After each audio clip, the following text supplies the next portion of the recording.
Thank you, ladies and gentlemen, very much for coming out tonight, for giving me something uncomfortably like a cathedral pulpit in which to speak, and for supplying the climatic conditions of my youth. Whoever says Oregonian hospitality isn't the real thing hasn't tried it. Everyone knows what the subject is this evening, and everyone, or everything, I mean to say, sort of conspires with me, whether I want them to or not, to make the subject more relevant.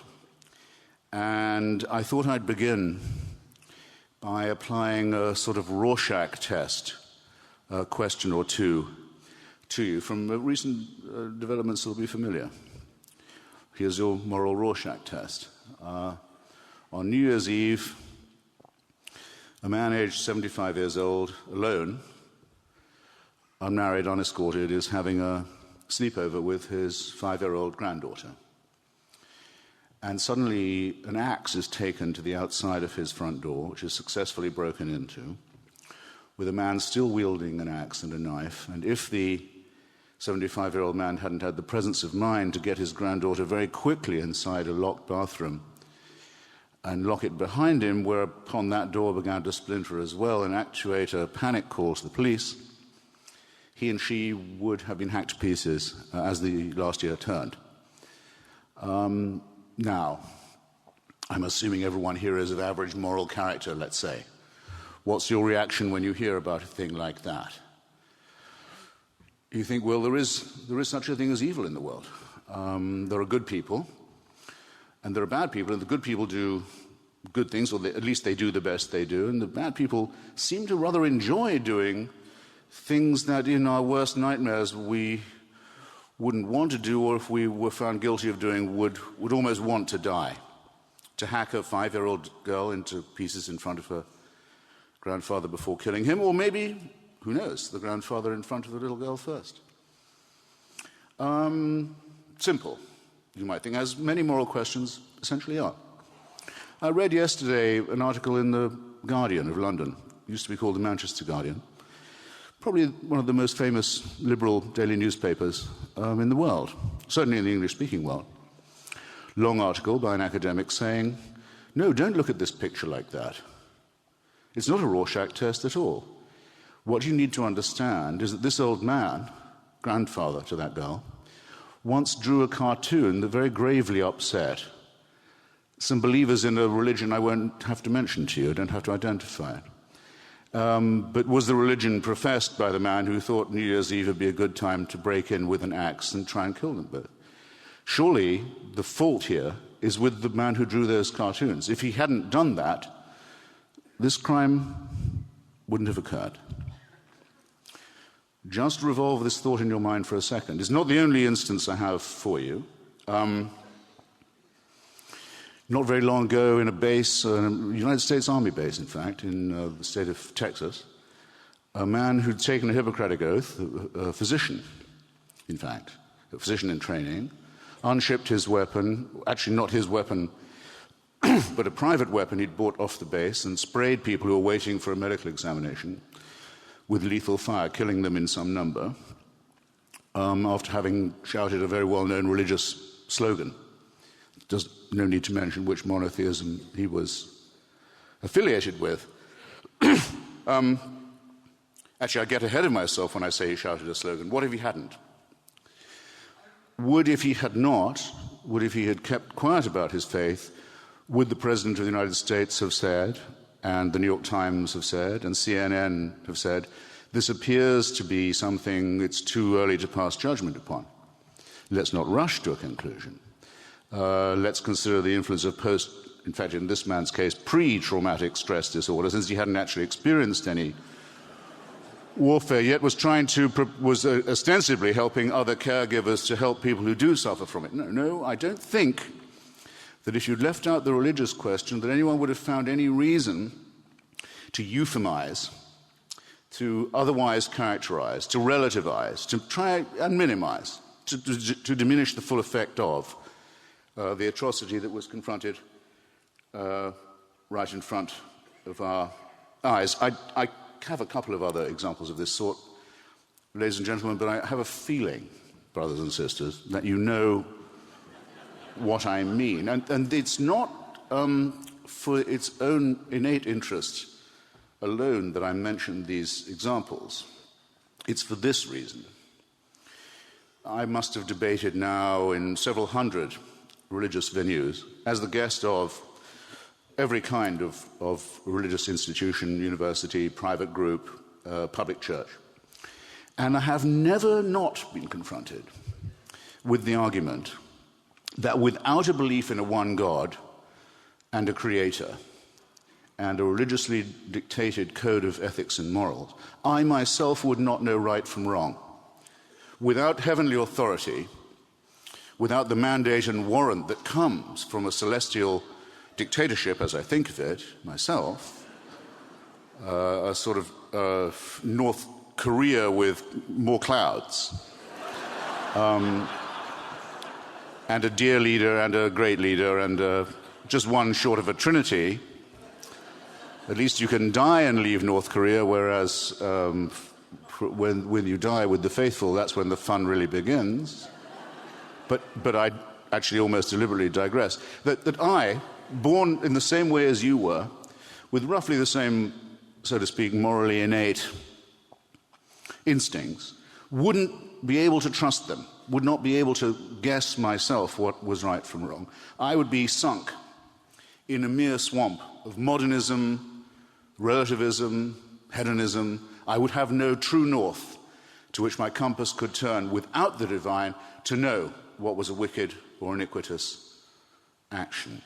Well, I just return you now to the two examples that I was able to pick easily just from today's headlines and say to you, who is relativizing evil here?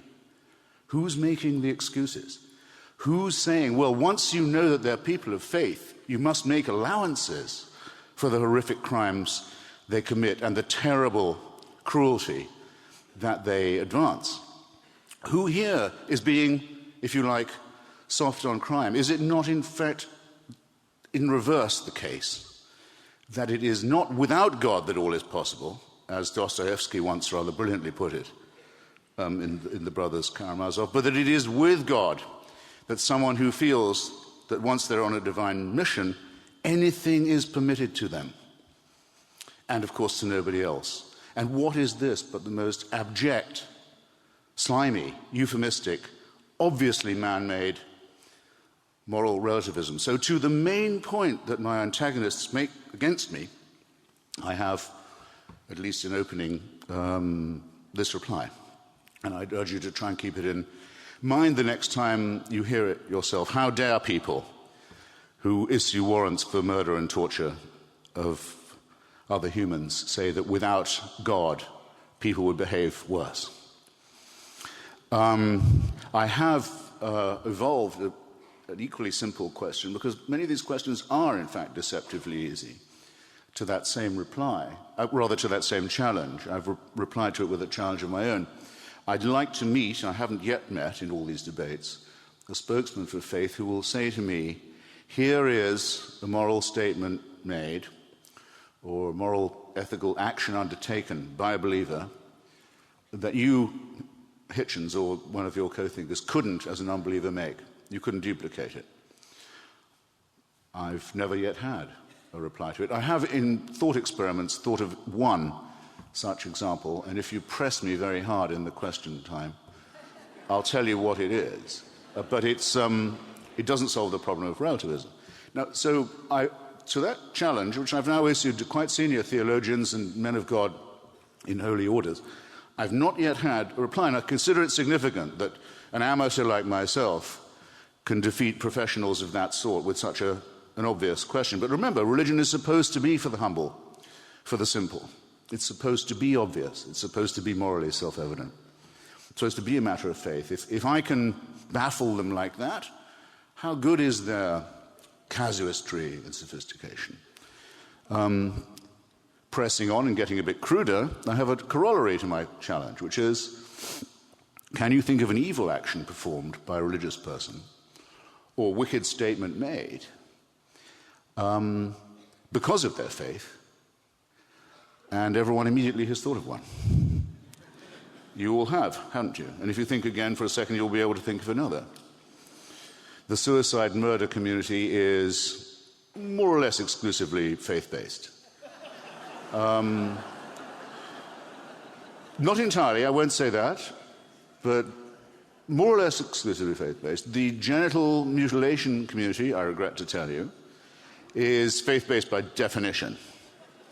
The child abuse community, no, let's not say that there's a sin, an iniquitous one that most of us really would rather die than even be suspected of, is of course part of the proof that we are not all made in the image of God, because we are a poorly evolved primate species and we're capable of appalling cruelty to our offspring. But it's very rare that such a thing is institutionalized over generations and made into something where senior prelates of a church that believes in mortal sin and undying punishment will regularly subject themselves and protect their colleagues from the consequences of a vileness that is almost unimaginable. It proves to me they can't really mean what they say. Jesus of Nazareth says one moral thing for sure, which is, rather than harm a child, you should rather be drowned in infinite water with a millstone around your neck. It's been the profession. It's been an institutional crisis for a major church. I vulgarly say in my book, their motto in Latin would read, "No child's behind left." If crudely translated. This is not a venial sin, ladies and gentlemen. I mean, everyone can understand a priest who perhaps has an affair with his housekeeper, but the rape and torture of children, which is what abuse really means, is something frighteningly evil, and it's had to be admitted as something that has run from top to bottom through a church that, of course, will excommunicate you if you're found to have used a contraceptive. That says that AIDS in Africa may be very much to be deplored, but not as much as condoms are to be deplored. This is moral relativism of a very low order. It's not even a sophisticated casuistry. It's a very crude kind. A church that never threatened any German or Austrian or Bavarian with excommunication for taking part in the final solution, the Holocaust. Not once were they threatened with excommunication for that, but they excommunicated Joseph Goebbels because he had married a divorced Protestant. Excuse me, we do have our standards. You see what I mean about the relativist problem? How dare they say to me that without their faith, I might fall into error? It's insulting to be talked to in this way, and I think it's time that we develop the fortitude to talk back to people of faith and say, why exactly do you demand respect for what you say? Why is it that but the profession of, well, I'm a person of faith, is expected to bring a smirking look of agreement onto the face of the television interviewer? Well, yes, of course, we all understand that now you've said that, you're entitled to run for office. No names, I'm not going to say. All right. Now, the Catholic Church in Ireland, I'm going to stop with the child torture and rape thing now, because I don't want you to think I'm being demagogic on this obscene question, but as it happens, in the last month or two, the Catholic Church in Ireland had to see the resignation of 3, I think it was, certainly 2 senior archbishops, not for not reporting the stuff, the hideous stuff, but effectively for complicity with it, not for covering it up, for empowering it, for keeping it going for a long time. The Irish government's report on the subject appears to say, according to some well-qualified Irish commentators I know, that in the period covered by the investigation, it's the number of Irish children who were not subjected to abuse that are the minority. This is a very, very, very, very serious moral question. So the report, I think, was published in November. 2 or 3 senior archbishops had to offer their resignations. Resignations? Why weren't they fired? Why aren't they on trial? Where is Cardinal Law of Boston? The man who in our own country protected and empowered and covered up this atrocity. Why is he not, as the laity of Boston demanded that he be, why is he not on trial? Because he's fled the jurisdiction and has a sinecure in the Vatican under the protection of His Holiness the Pope. He's the vicar of Santa Maria Maggiore in Rome, and voted in the College of Cardinals to pick the next Pope who is the vicar of Christ on earth. How can these people live with this kind of thing? But, as I say, I'm not going to say any more about that. But as of yesterday, I believe, a new law came into force in the Irish Parliament, the Dáil, forced through in the midst of this by a church that obviously feels itself somewhat on the defensive, that creates the new offence in Ireland of blasphemy and says you may not lampoon or abuse. There's a proper use to the word abuse, not a euphemism. You may not laugh at, you may not insult, you may not decry religious faith. Now, in Ireland, that essentially means only one, but it's hypocritically written to mean you may not attack any others either. So the response to the beginning in a European country of a proper inquiry into the horror that was allowed, the injury that was done to society and its most precious members by the fact of an established church, suddenly is blocked. Because don't even think about making too much of it. The law will say no, you may not offend the faithful. Is this not something absolutely extraordinary? I ask you. And isn't it not rather sinister that it wouldn't probably have the face to succeed if it only defended the Catholic Church. But it says, no, we include all other churches too, rather defensively, protectively. All other faiths, don't try and lampoon them. So let me see if I've got this right. Religion makes a rather large claim. I mean, the debate between me and a non-believer is not really at all like a dispute between a supporter of the Democratic and Republican parties, for example. I say there's no evidence of a supernatural dimension of any kind, none. And that there's no evidence of divine intervention, none. And that the tests of it ontologically and otherwise have generally failed. That's my view. He or she says, no, we think there is evidence of the supernatural, and it would be, anyway, people would behave much worse if they didn't think so, and so forth. But remember, this is not a disagreement of emphasis. What is claimed by religion is the power to bind and to loose, to save or to condemn, to offer real salvation, to make the promise of paradise or the threat of hell. A great deal rests on it. The religious are claiming to know more than, in my opinion, any primate can, or mammal, can possibly know. I don't admit the right of any other human being to have access to supernatural information that's denied to me, clever as they may be, or stupid as they sometimes are. I don't admit that they have access to privileged information about the cosmos, and they've never been able to suggest that they do. But remember the large claim they make. Now, extraordinary claims, it seems to me, I'm being as reasonable as I'm going to be all evening, extraordinary claims demand extraordinary evidence. What do these extraordinary claims have to back them? Nothing. Nothing but assertion and the implied threat that if you don't believe in it, we'll kill you, which is a backup of a kind. Or in other ways, make your life extremely unpleasant. And where we can, we'll legislate to prevent you from writing an article, publishing a novel, writing a book of nonfiction, or otherwise getting in our way. Now, this is totalitarianism, in my opinion.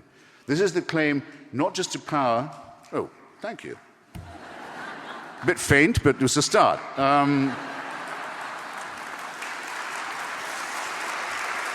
Yeah. I'll take scattered applause, if you like. It's totalitarian by definition because it says this is a faith that has to be absolute. In a world which we now know in all our studies of physics and biology and cosmology is governed by various principles of very radical uncertainty. No, only believe. Be sure, be certain.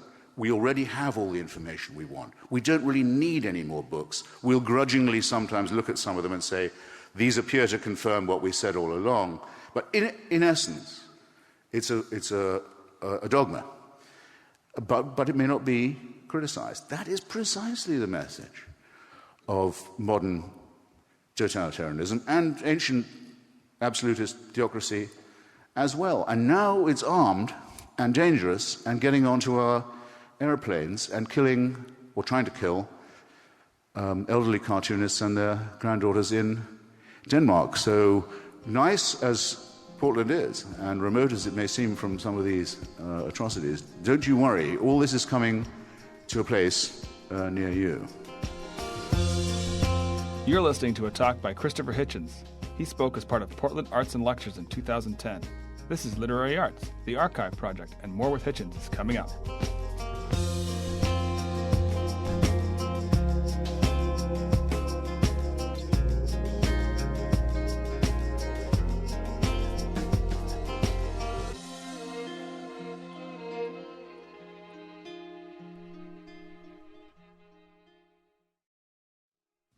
My feeling of the totalitarian leads me to my next point. I'm sometimes grouped with a tendency or faction, I don't know quite how to call it. It's an informal assembly of people, anyway, called the New Atheists. There's nothing particularly new about what we say. The inclusion of myself in this list of names is exorbitantly flattering to myself, because Professors Richard Dawkins and Daniel Dennett and Dr. Samuel Harris are respectively very renowned biologists, philosophers, neurologists, philosophers of science, and so forth. And I'm a mere Ingersollian amateur in this, and if there weren't four of us, we wouldn't be called the Four Horsemen, because, well, you know what cliché is like in this. But I will, in the time that's remaining to me, because I want to divide our time in such a way as that I still do most of the talking, but that we have a Q&A session. I just thought I'd say what the challenges to this totalitarian worldview are, what I've learned from the recent advances in scientific endeavor, that it seemed to me make the claim of religion to be unassailable and uncriticizable, both laughable and sinister. Every second I've been speaking, every single second, and every second since the first moments of the Big Bang, every second, mark you, your brain isn't big enough really for this, but you can try. Neither is mine big enough. You can try. A sun, a star like ours, blows up. That's the way it is, and that's the way it's always been. And so that's quite a lot of suns gone while I've just been driveling on here. How this goes with an argument from design, I'm never quite sure. But let's localize it a bit. That's too much for any of us to really speculate about. We can localize it a little bit. When Edwin Hubble, I owe this point to Lawrence Krauss, who I think is the best physicist currently writing on these matters. It used to be thought, yes, we can detect the Big Bang from the red light shift. We can see it. It's still going on around us. But surely the rate of the expansion of the universe from this original amazing explosion will slow down. Newtonianism seems to suggest it. It'll go on flying away from itself, but the rate will decrease. Well, Edwin Hubble first pointed out that it was increasing. But then it was thought, well, even so it'll slow down. And Lawrence Krauss pointed out, no, it's actually the rate is accelerating still. So that we're quite lucky to have taken the bearings on the cosmos that we have done in the last few decades. If we'd waited another few tens of thousands of years, probably the evidence wouldn't have been so easy to see. It's moving apart so fast. And those of you interested in global warming may be intrigued to know that the luminosity of the sun is increasing at a very rapid rate meanwhile, and that in measurable time the surface of the world, whatever we do about it, will become the same temperature as Venus now is. And there are physicists actually working on the possibility of moving Earth into a different orbit. I don't joke. This is a serious conversation. Because otherwise we're we're surely done for. So, of course, the religious people are right in saying that everything proves they were right all along, because, yes, the end of the world is at hand. And if you look in the night sky, you can see the Andromeda galaxy heading towards us. It's absolutely on collision course for our galaxy. But our sun will have swollen up, and our Earth will have boiled up and dried and gone to a crisp long before that happens. So you can scratch that from your list of New Year things to worry about. But am I alone in thinking that if we'd known all of this when it was first proposed to us, that God had intervened in Palestine 2,000 years ago, if we'd been the possessors of this information then, we wouldn't have been quite so impressed by it. I'll put it another way, just moving to our little suburb. Our species has been on the planet for, let's say, at least 100,000 years. Some people say 150. There's a dispute. Francis Collins, the great Christian scientist, scientific Christian, I'm sorry, he's not a Christian scientist. Christian, who's also a scientist, who did the Human Genome Project, reckons at least 100,000 years. I'll give him that. Don't need any more. So you have to picture this. For 100,000 years, the human species is alive. 99.8% of all other species have died that ever were on the planet, gone, leaving no descendants, extinct. Our species makes a late appearance in Africa, very nearly gets wiped out then, manages to expand. 100,000 years of struggle and fear, life expectancy perhaps 25 years, dying of their teeth, terrified of comets, volcanoes, tsunamis, storms, eclipses, no idea of what's happening, no germ theory of disease, and added to that, endless war with other human tribes. Pretty grim, a lot of suffering, a lot of misery, a lot of ignorance, a lot of terror. But heaven, the Creator, manages to look with folded arms on this. They don't seem to be doing that well. Gee, I'm glad I'm not one of them. Especially not her. Dying in childbirth at that epoch would not be pretty. It shouldn't happen to anybody. The kid will die too. But then, a change of plan around 3,000 years ago, after 97,000 years, let's call it, of indifference, time to intervene.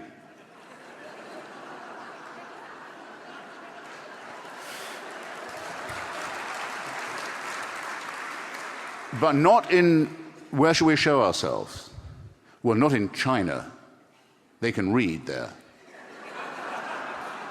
They've actually managed to do quite a lot better than most of the other primates. No, not China, not the Indus Valley, not even Mesopotamia, where quite a lot is going on. They've learned to brew beer for us, just to dull the pain of God's attention.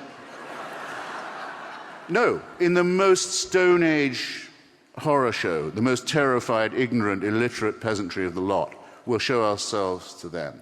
Now, I submit that if you'd known anything about ethnology and anthropology before these myths began to circulate, there isn't a chance of them being accepted. So, once you reverse engineer it, which they would like to do in reverse, they say, now we know about Darwin, we think God is even cleverer than we used to say when we thought Darwin should be banned.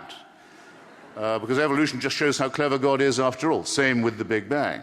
No, you can't take it back having pretended it wasn't there or having tried to ban its teaching. But suppose you don't do reverse engineering, you enlighten yourself about the past. What chance is there of accepting the Bethlehem myth, or the idea that a 6th century, Arab illiterate merchant receives instructions from the Archangel Gabriel, which cannot later be challenged, or that Moses can part water to lead his stricken people to the one part of the Middle East where there's no oil?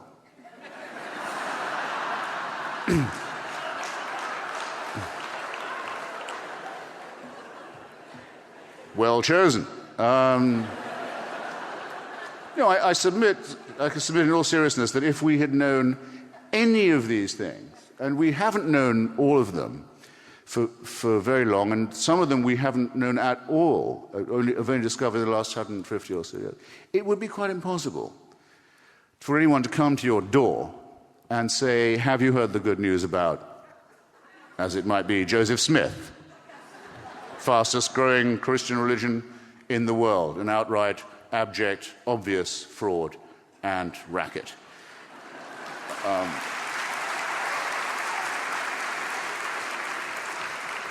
So I asked someone to show me when I've gone too far, but if no one has... I sometimes also think if you ever worry you've gone too far, it means you haven't yet gone far enough.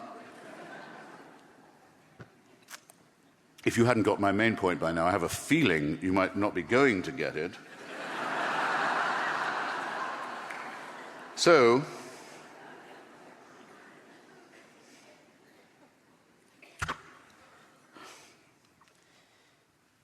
in the light of this, it seems to me sinister, as I said, and laughable, as I also said, to allow the claims of religion as metaphysics, or to respect them metaphysically. A great man, Stephen Jay Gould, who I'm sure many of you have read, one of the great evolutionary biologists, proposed a compromise in the same way as T.H. Huxley, Darwin's great deputy in debate, proposed a compromise. T.H. Huxley, who I very much admired, who in his debate with Bishop Wilberforce in Oxford did for Europe what the later debate between William Jennings Bryan and H.L. Mencken and Clarence Darrow did in the Tennessee Scopes trial 50 years later, and simply laid low the church's belief that God had put the fossils in the rocks to test our faith and so forth. But did propose the compromise of the word agnostic. It comes from Huxley, as to those who can't decide or feel that one should remain undecided. In something of the same way, Stephen Jay Gould used to say that before his much too early, regrettable death, that religion and science were non-overlapping magisteria, as he put it. I don't think this kind of compromise is really any longer thinkable. To say you are an agnostic is to say that you have no belief. Not that you are an atheist, but you have no belief in God. If you have no belief in God, then you might as well say that that's what you don't have. It seems to be cowardly to lurk to say, well, it could be true, but I just don't know. If you don't know, the religious will tell you, you don't believe. And they're right, I think, to be strict on the point. Of those of little faith, they have no patience, and neither do I.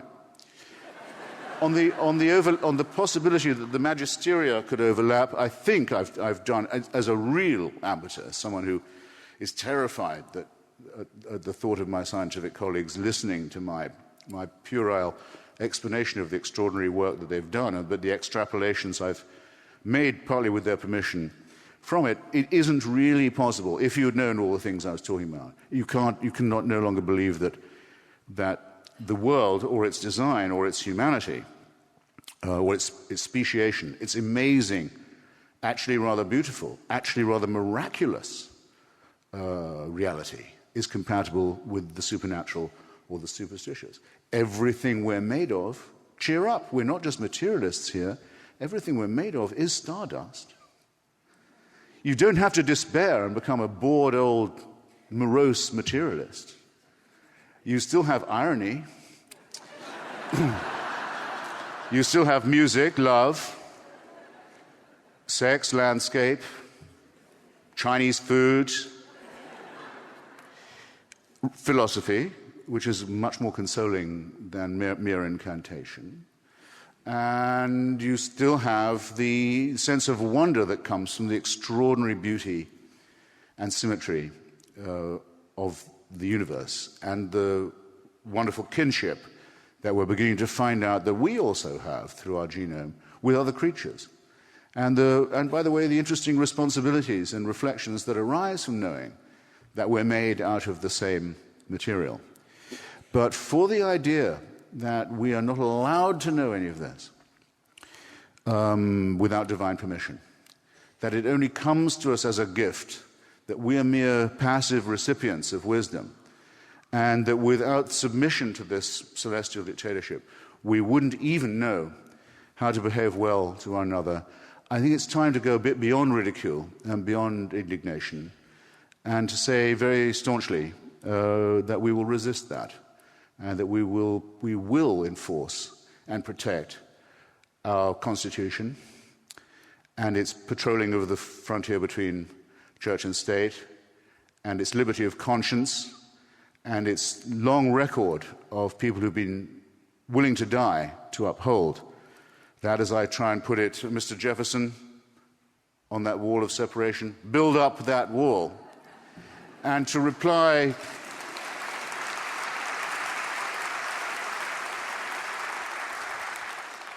to reply to those who want to bring their ideologies of medieval cruelty and stupidity at gunpoint and with violence into our own homes, into our civil aviation. No, we will resist, we will fight you, and don't get this wrong. We too have real principles and unalterable convictions, and these we will maintain. Thank you.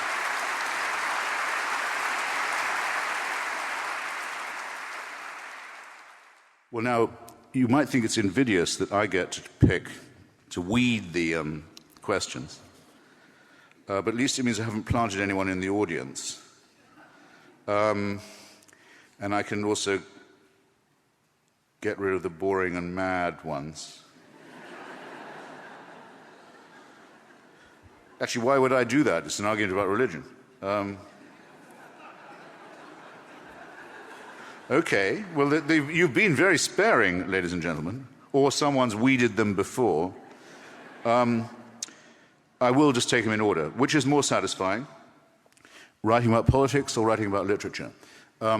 Emphatically the latter, partly because, and it goes to the point I was trying to make before, I don't think that morality and ethics are to be found in the holy books, partly because in those books so many things are recommended that are wicked, evil. It's not that you have to rely for your own morality on a God figure. That would be bad enough, abject enough. It's that if you do accept the instructions, then Moses will tell you to go and destroy all the children of the neighboring tribe.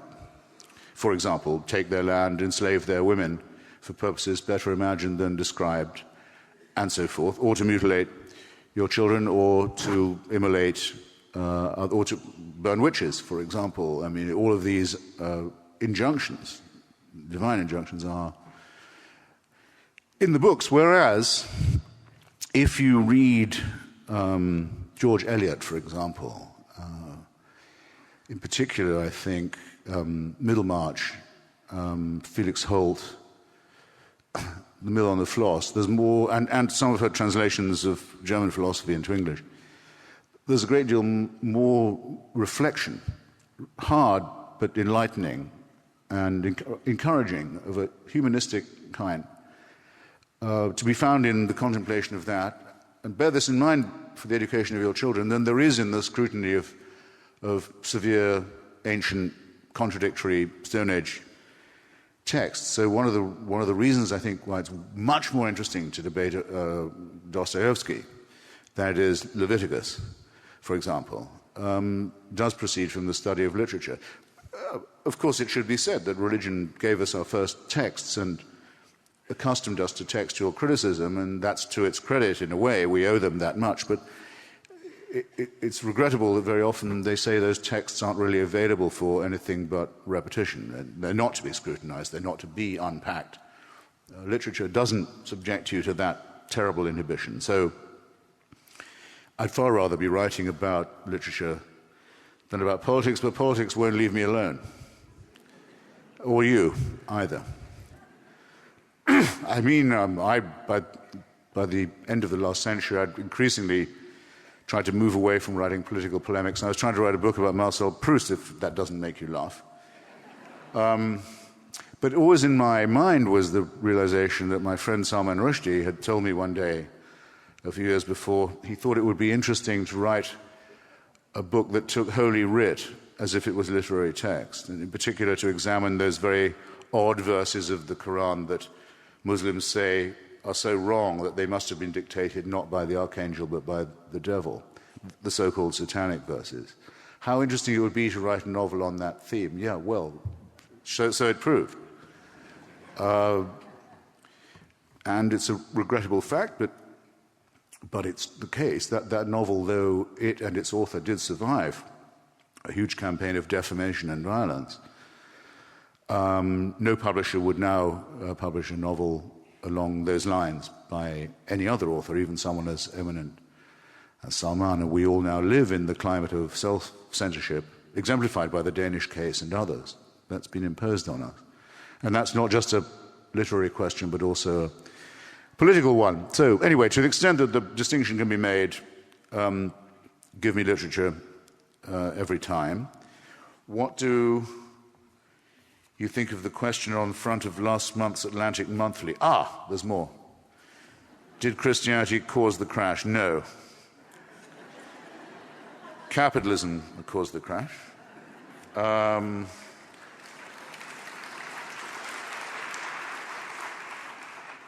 Why did you send your children to Quaker school? My youngest daughter goes to school at Sidwell Friends in Washington, where the president's children go and the vice president's granddaughter goes. Until recently, I would have thought that meant she was safe, at least during the day. But now that all you need to get on an airplane is a certificate saying that you're on a terrorist watch list, or now that anyone could go to the White House to dinner without an invitation, I'm really not so sure. As for Quakerism, well, it was the religion of Richard Nixon. And it immorally preaches a non-resistance to evil, but they do have a respect for education, I must say. Anyway, I don't send anyone anywhere, but some of my children are smart enough to go where they want to go. And if it wasn't for me, none of my children would know anything about religion, by the way, because so gun-shy is the American system now that very few people in school are even taught, say, something as wonderful as literature, as the King James authorized version of the Bible, even as something beautiful to read, so that anyone who wants to know what I'm arguing about will often have to have me tell them what it actually is. And this, I think, is a big sign of cultural desertification, I have to say. If Karen Armstrong were willing, would you debate her? Yes.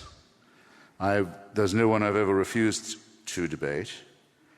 I suppose I have to do this one. Yes, I must. You support war in Iraq, yet condemn the attack on the military base in Texas. How is this different from US military or Blackwater attacks killing Iraqi civilians? It's well known that the US military is filled with fundamentalist Christians. Are we justified in killing 500,000 Muslim civilians because we have uniforms? Well, I don't think that the United States Army, or even its most fundamentalist preachers, to take the question at its strongest, train or encourage their soldiers to get as close as they can to a group of people waiting for vaccinations and spray them unarmed in the back. I don't think that is the way our troops are instructed. In fact, very often American soldiers are required to endanger themselves and to take risks to their own personal safety rather than endanger what might be a civilian target. I also think that you make a mistake when you say 500,000 Muslim civilians, two kinds of mistake. I don't think there's any evidence at all that 500,000 people have been killed in the wars altogether in Afghanistan and Iraq, but to the extent that hundreds of thousands of people have been killed, it's by the Taliban and Al-Qaeda and their allies, whose victims are mainly Muslim. That I would take as an axiom. And second, I think it's entirely wrong to describe these as Muslim countries. I mean, if you're going to get, as the New York Times suddenly does, sometimes does, people saying Major Hassan was worried about American troops on Muslim soil, are you going to say that France and England belong to Christendom? Wouldn't you write into the New York Times if they said that? I hope you would. What about Jewish soil? Does such a concept exist? I'm not sure. Muslim soil we let them get away with. Now, I'm sorry, Iraq was Christian, Mesopotamia was Christian, and the buildings and the architecture show it long before the birth of Islam. And there are still millions of Christians there to prove it, though they're being diminished in horrible ways by terrible persecution, as were the Christians of Afghanistan, as were the dissident Muslims in Afghanistan and Iraq. If you're the wrong kind of Muslim, you're easy prey. You're announced as fit for slaughter by the pious. Who doesn't know this? I'm sorry, I don't feel like saying that men and women are the moral equivalent of Al-Qaeda and the Taliban, and I'm not very interested in hearing from people who do. So, and I bet you wouldn't dare say it to their face either. So that's that. And I'm really against denominating land as religious. That's the beginning of wickedness. The whole problem with the Old Testament in the first place is that it says that some land belongs to you and you can kill in my name anyone else who happens to be living or working there. That's the fons et origo, the radix malorum. Anyone who talks like that or allows themselves to talk like that is playing into the hands of barbaric theocratic propaganda. Have nothing to do with it. Stay well away from it. Don't echo it. Be glad you live in a country that lets you do so, however.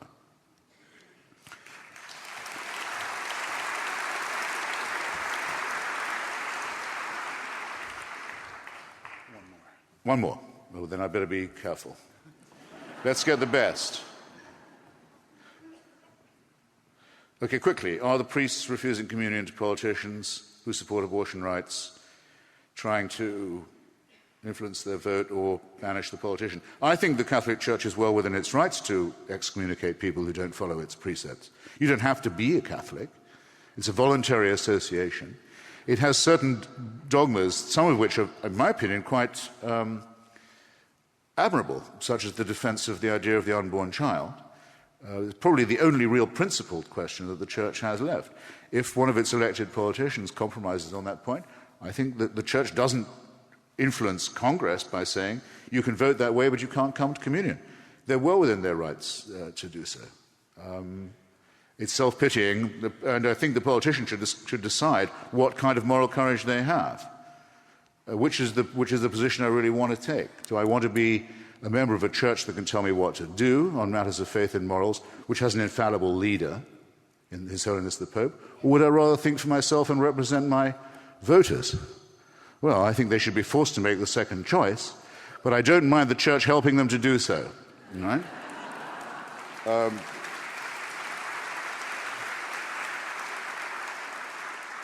If you're dying and the only person left on earth who can cure you is a Christian who wants to pray for you before operating on you, would you let him or her? Yes. You didn't frankly have the balls to put country before party.